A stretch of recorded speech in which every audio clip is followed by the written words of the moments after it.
저희는 이 더불어민주당의 이 전반기 이 보건복지위원들입니다. 현재는 소속이 없는 상태인데요.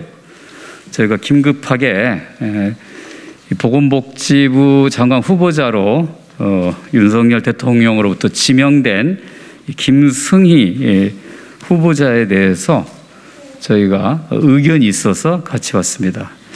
제가 참석자 간단히 소개해드리면, 저는 전반기 복지위원회 간사를 맡았던 김성주입니다.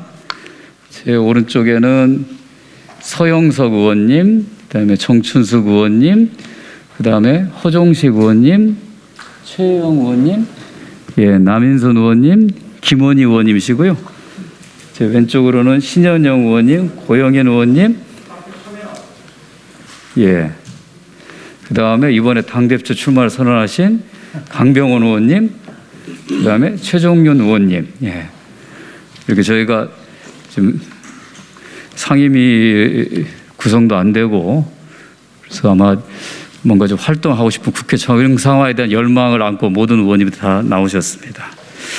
저희가 준비한 성명서는 몇 분이 나눠서 읽도록 하고요. 그다음에 이 사건을 좀 오랫동안 추적해 오신 의원께서 또 상세한 이 배경에 대한 설명을 하도록 하겠습니다. 정치자금법 위반 혐의 수사 대상자 김승희 보건복지부 장관 후보자에 대해 윤석열 대통령은 즉각 지명 처리하고 대국민 사과하십시오.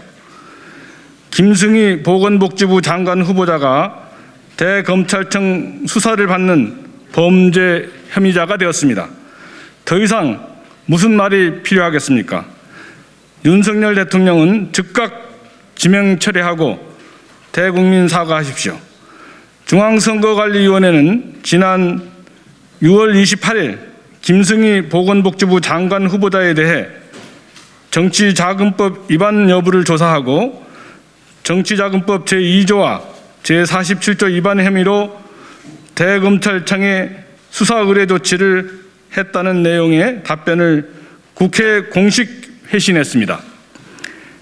김승희 후보자 지명 이후 김승희 후보자는 인사청문 대상이 아니라 수사 대상이란 더불어민주당 전 보건복지위원들의 판단은 옳았음이 증명됐습니다. 김승희 후보자에 대한 호칭을 장관 후보자로 계속 써야 할지 국민 여러분께 송구할 따름입니다.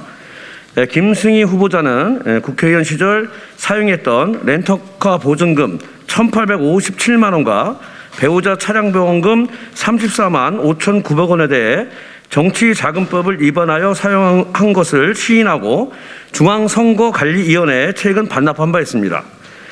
정치자금법 제2조 3항의 사적 용도 그리고 부정한 용도로 지출한 혐의를 받고 있고, 관련해 제47조 각종 의무 규정 위반죄에 따라 2년 이하의 징역 또는 400만 원 이하의 벌금에 처할 수 있는 범죄입니다.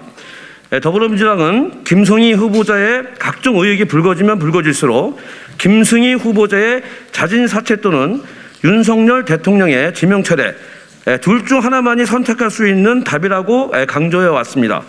하지만 후보자도 그리고 인사권자도 묵묵부답으로 일관해 왔습니다. 김승희 후보자의 고집과 욕심은 윤석열 대통령의 국정 운영에 더 없는 부담을 주게 되었고, 국민의 건강과 복지를 위기로 몰아넣고 있습니다.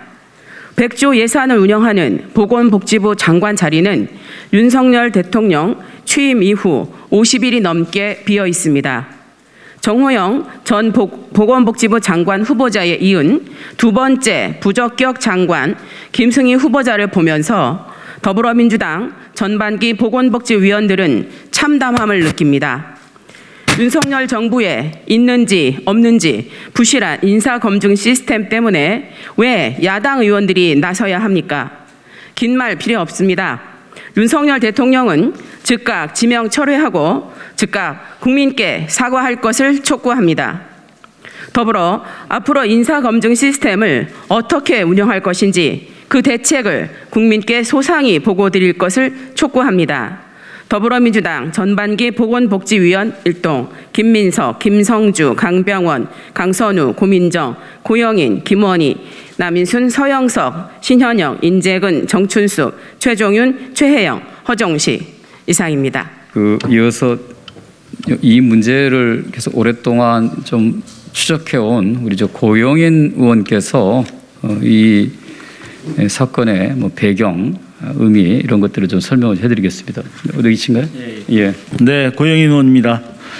아시다시피 우리가 지난번에 김 후보자에 대한 청문 요청서가 이제 국회에 제출됐을 때는 저희 보건복지도 해소되고 또 새로운 원구성이 되지 않은 상태였으면서 동시에 또 지방선거 국면이었죠.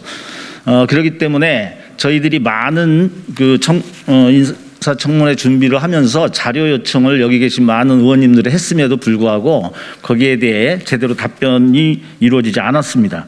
그래서 저는 우리 의원실에서 전직 의원이었기 때문에 그 정치자금 사용 내역을 선관위에 직접 가서 여러 가지를 확인한 바가 있습니다.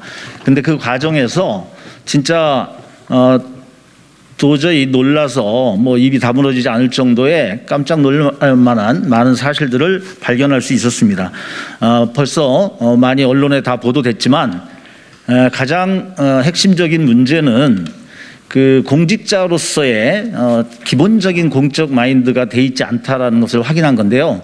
그 렌터카를 우리가 빌려서 그것을 사용하는 과정에서 계약서에 이후에 이 차량을 인수한다라는 걸 전제로 해가지고 보증금을 1,850여만 원을 설정을 했고 이것은 앞으로 감가상각비를 0으로 처리하고 인수자금은 900여만 원으로 할 것이다라고 거기에다가 다 예고를 해줬습니다. 그러니까 결론적으로 보면 이 1,800여만 원을 이후에 이 렌터카 차량을 김승희 후보자가 인수하는 데 있어서 그 인수비를 줄이기 위한 명백한 의도적인 행위였다라는 것을 저희들이 확인할 수 있었고요. 그것의 증거는 곧바로 이것이 언론에 보도되자마자 1,800여만 원을 선관위에 다시 반납함으로써 자신의 정치자금법 위반 행위를 시인한 것입니다. 그렇기 때문에 이번에 선관위가 대검찰청의 수사를 의뢰한 것은 지극히 당연한 사실이고요. 거기에 몇 가지 더 그 렌터카를 사용하기 전에 배우자의 차를 임시 사용했는데 그때 납입했던 보험금을 차량을 인수하면은 남은 잔여 기간의 보험금을 다시 반납해야 함에도 불구하고 약 35만 원 정도를 그대로 썼다는 거. 그리고 곧 차량을 반납해야 되는 시점 몇 개월 전에 400여만 원을 도색하는 이런 굉장한 부도덕하고 공직자로서는 있을 수 없는 그런 행위를 했다는 사실이고 여기에 덧붙여서 많은 우리 의원님들이 그 외에 정치자금 위반 행위를 확인한 것입니다. 그래서 우리 김 후보자는 너무나 명백하게 밝혀진 이 사실에 대해서 이후에 청문회장으로 올 것이 아니라 검찰에 빨리 자진 출두해서 국민들을 더 이상 실망시키지 않도록 해줄 것을 강력히 촉구하는 바입니다. 감사합니다.